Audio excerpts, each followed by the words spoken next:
Hey, so I just finished the talk by John Piper. I can't remember the title, but the summary of the message was really good. John Piper is one of my favorite theologians and pastors who I personally would probably consider my mentor. He's helped me grow tremendously in my faith. I've never come away from probably any of his sermons feeling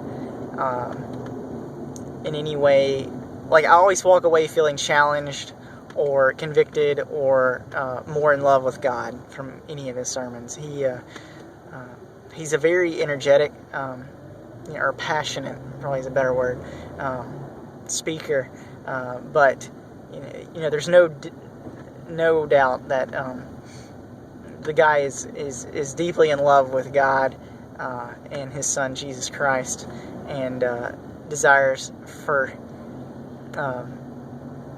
others to love that more than anything else, to love God and love his son.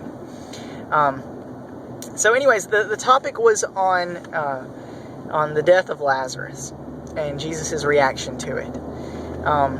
So as you may or may not know, Mary and Martha, they come to Jesus, and word got to Jesus that, hey, your good friend Lazarus, he's about to die. He's really sick. You need to come and visit him. And he said, no, not right now. And that seems like really bad, that he would just completely diss him like that. But what Piper was saying was that this is actually a supreme act of love that we don't see until later, because obviously it seems incredibly unloving for someone to not heal somebody when they need to be healed, but Jesus being God, he had much bigger things in store for them. So 3 days pass, or some time period passes, and Mary and Martha come to see Jesus, and they said, it's too late, our brother's dead.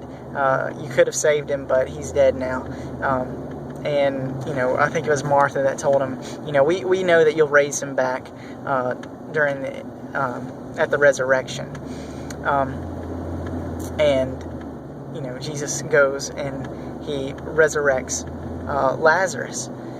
And, he said the reason why he did this was so that the glory of God, that they might believe the glory of God, that, Jesus is the Son of God, and that he has the power to bring those who are dead back to life. And so, from our perspective, we're like, well, we knew he was going to heal, not just heal him, he actually brought him back to life. But Piper tries to dive into the fact that, no, he died. Think about what was going through their heads, He could have healed them. He could have healed Lazarus, but he didn't. Lazarus went through pain at the end of his days. He suffered, and then he died. He was dead for, 3 days or whatever. And everyone around him knew that, he was dead. And the supreme act of love comes in that, the reason why Jesus did this. Jesus intentionally let him die. He did this so that they might believe in him and that his purpose and his message, that he is the Son of God and there is no life apart from him. And so, as we think back on, again, 9/11, this message was delivered on 9/11. This is what Piper was saying, is that, I spoke on R.C. Sproul's talk recently on, when towers fall. The question was asked to Jesus at another time, why did these people have to die? And, Jesus kind of said, they died because they're sinners, and guess what? You're going to die too. But in this instance, Jesus, why did Lazarus have to die? Was because of the very fact that Jesus had plans to resurrect him. The bigger plan was to show people and to make them believe, or help them believe in him. And this is the ultimate reason for why, what Piper is arguing, why deaths and tragedies still occur today, is so that you might believe. And that seems kind of counterintuitive, because most, people would probably say, well, wait a minute, if God exists, he wouldn't let bad things happen. yet bad things happen all the time. So a lot of people turn and just say, well, then therefore God just must not exist. If God existed, he wouldn't let bad things happen. Whereas Piper's trying to flipping this thing around and saying, no, God's letting all this happen so that he might be supremely glorified, either at some later point in time by the actions that result in this tragedy, or ultimately in the end at the resurrection, where everyone will come back from the dead.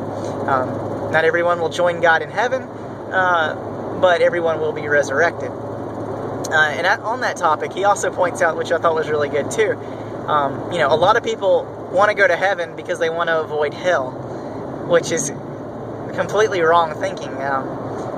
They would be perfectly fine going to a heaven without a God in it. Where he's saying, if you believe that, you're missing the bigger picture, and you're probably not going to end up there. Because if you don't love God, you have no reason to want to go to heaven, because that is the whole purpose of heaven, is to love God. The whole message of Christianity can be summed up, or I guess what they would, from a Christian view, the purpose of man. The purpose of man is to glorify God and enjoy him forever. Whereas Piper's message, he's kind of twisted it a little bit, which I agree and I think is a better definition, is the purpose of man is to glorify God by enjoying him forever. Again, a great message from a great pastor, and encourage you to listen to it. If you're one of those people who are wondering, why does God allow catastrophes to happen? Look at it through the lenses of faith, rather than our own flesh, and just trust in God that there is greater glory to be given to God through whatever happened.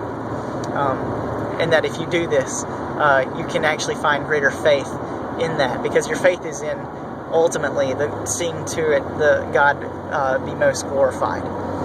So we might not always understand why God allows the thing he does, but we can trust that God is looking out for his best interests, meaning his glory, and that's where our heart's desire should be, is to see him most glorified in our lives and in all circumstances. So have a blessed day.